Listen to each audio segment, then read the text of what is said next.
So thank you, and first of all I just wanted to say congratulations on being invited to submit a business plan in the challenge, and I know there's a lot of things to think about when you're embarking on a new project and a new venture, and I guess human resources is more than just compliance.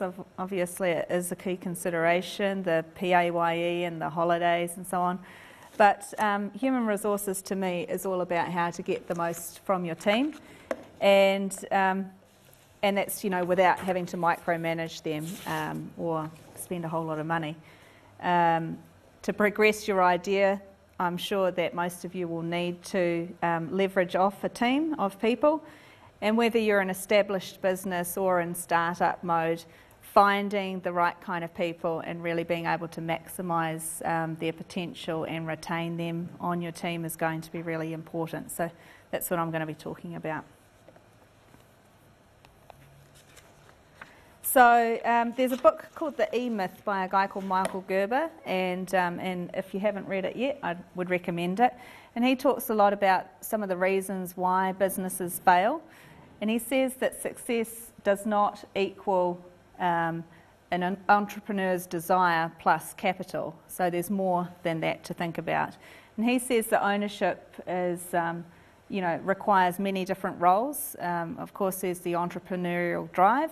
But also you need people to actually do the work, so technicians, and then as your business grows you're going to need someone to coordinate those technicians, so that would be a manager. So I guess when you're thinking about the team that you need, I would recommend that you think about those different roles and what phase of your business sort of life cycle you're in.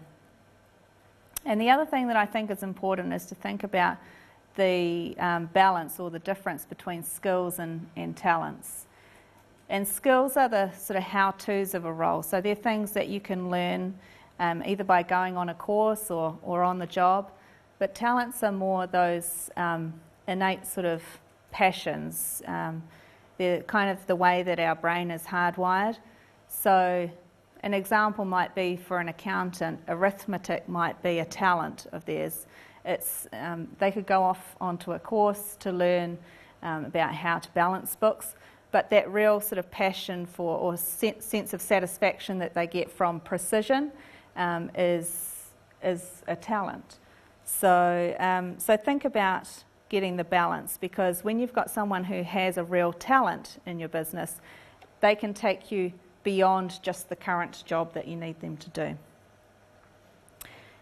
And also you want to think about the values in your organisation. And I know on the website there was a presentation by Mark Robotham, and he spoke about the importance of values. And I think that is, I would absolutely agree with him that the values are things that you should hire, promote, reward and fire people on. So trying to identify what your organisational values are, and then looking at recruitment and at any sort of decisions that you're making throughout the operations of your business, and aligning personal values with organisational values is really important. When people's values don't align with the business, then it can be really destructive. So there's a guy called Dharmesh Shah who is the co-founder of a technology company called HubSpot, and he has a blog that he writes called On Startups, and he wrote a list of desirable attributes when he's hiring for startups. But the point that he made, and this is some of the things that he listed, and the point that he made is that when you're hiring in a startup, it's all about compromises. Of course you should be hiring for the very best person that you can get, but it's unlikely that you're going to get the perfect person. So you need to think about your particular project or your business and what it is that you need and what things are more important than others. So an example is, academics or the right qualifications might be really important, but scrappiness, which is kind of how resourceful people are, and obviously in a startup you might be bootstrapping, it might be working with limited resources, and so someone may have all the academic sort of qualifications but they might not be able to work in that kind of environment. So therefore you might rank scrappiness as a higher sort of priority than the academics. So think about when you're building your team together, what things are more important, because it's unlikely that you'll find the perfect person. And some ways that you can do that is through using a technique called behavioural-based interviewing, and that's if you've been through interviews sort of in the last maybe 5 or 10 years, it's where people ask you to describe an experience or recount an experience. So tell me about a time when you had to do this. You had to work with limited resources. And the theory behind that is that experience tells you what they're capable of. It really demonstrates what they're capable of. And if they are not able to recount an experience relatively quickly, it might suggest that it's not a situation that they are exposed to very often.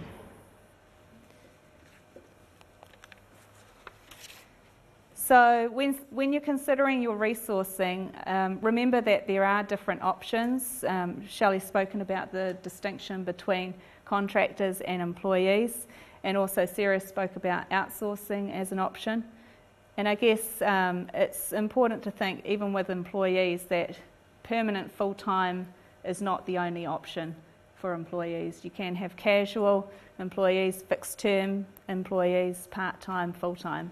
And there are some parameters clearly around those different options, but think about what it is that your project needs, and certainly contractors can give you flexibility, but they also cost a little bit more as well. There's a couple of websites, Hired Guns and Crackerjacks, a couple of contracting sort of databases where you can engage contractors directly rather than going through recruitment agencies. So that could be something that's of interest as well. When you're sort of starting out, or if you're a small business, it can be a challenge to compete with the big players for the right kind of skills that you need. So have a think about what it is that you can offer prospective employees or people on your team. A lot of research has gone on and shows that money is not the most important thing. In fact, it's the non-monetary things that are important to people. So that is one of the things that, as a smaller, more agile organisation, you might be able to provide a really strong culture that some of the big players might have trouble with. And think about the total sort of package. Think about what flexibility you might be able to provide, how you might be able to help people achieve work-life balance, learning and development opportunities and things like that. And so look beyond just the base salary.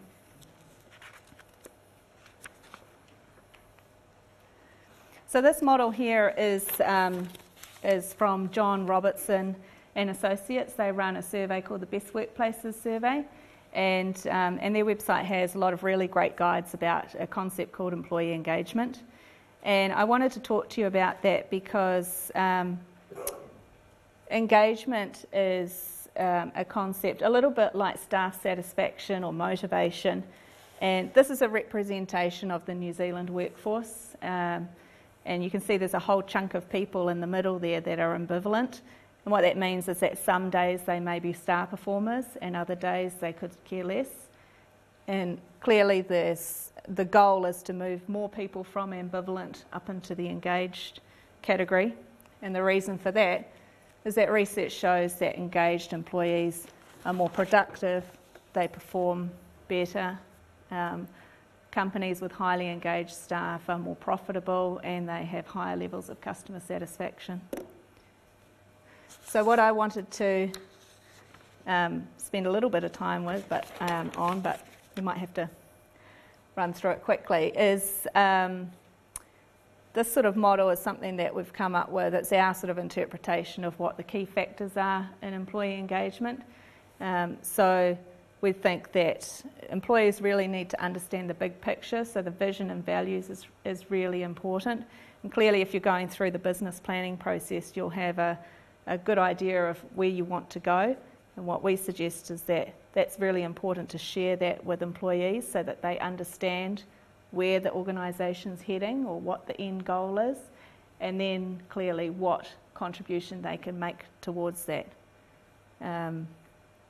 We often challenge our clients to ask their employees, do you know where we're going, how we're doing against that, and what your contribution is? And if they struggle to sort of respond to that, then we really need to know what information do those employees need to know so that the business owner or the manager can deliver that in a frequent and timely fashion. Team culture. Teamwork is sometimes an overused term that everybody thinks that they know what it means, but it's a bit like communication. It's kind of a throwaway term, but to me, teamwork is about support, relying on one another, having a fun environment, those sorts of things. So think about how you bring new people on and how you help them become part of the team really quickly, and also how open you are about each other's strengths and areas for improvement. And that's why we've got communication running underneath everything, because it's a common ingredient in an engaged or highly engaged workforce. Learning and development opportunities are really important for highly engaged staff.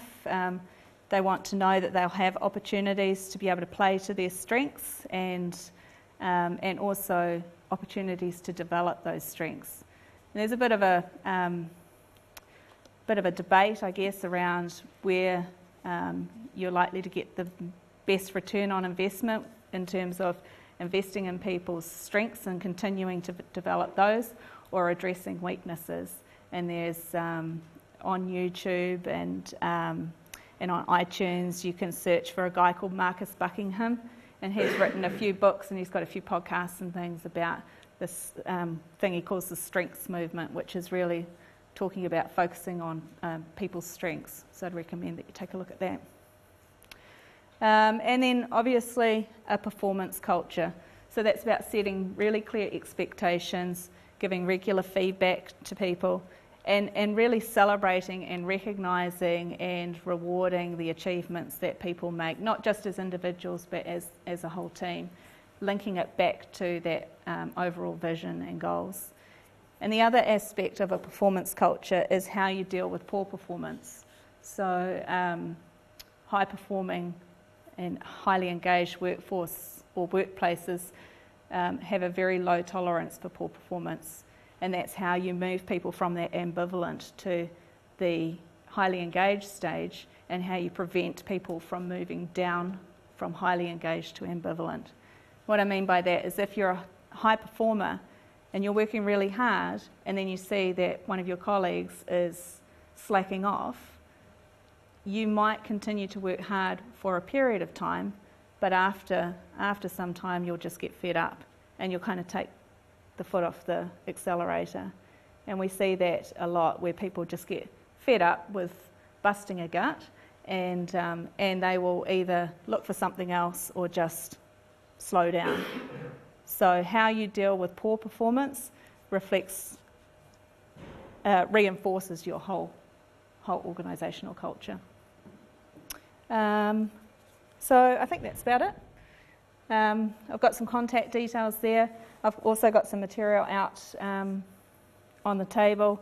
If you go to our website, which is just bluedot.co.nz, you can sign up for our email newsletter. We send out sort of HR articles and things. And